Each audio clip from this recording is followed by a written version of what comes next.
Con l'architetto Franco D'Avanzo sotto il nostro campanile. L'architetto D'Avanzo è progettista e direttore dei lavori di questo importante intervento per la città di San Donà di Piave. Volevamo sapere dalla sua voce a che punto siamo con i lavori. Abbiamo iniziato ad installare i ponteggi e fra una settimana riusciremo ad arrivare anche a mettere in sicurezza l'accesso alla statua dell'Angelo.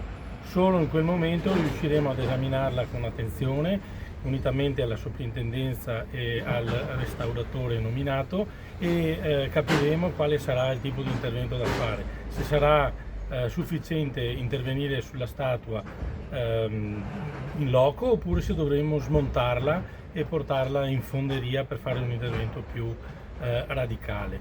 Sulla struttura portante del campanile possiamo stare tranquilli? Allora, direi che le prove che sono state fatte dal progettista della parte strutturale, l'ingegner Bisiol,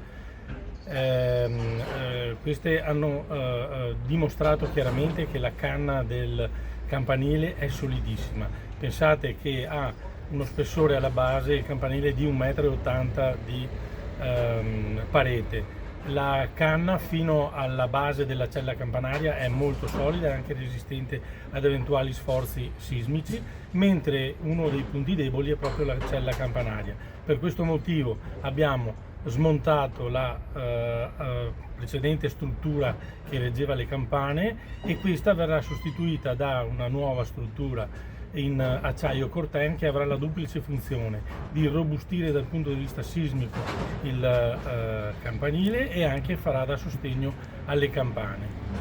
Grazie architetto e buon lavoro. Grazie.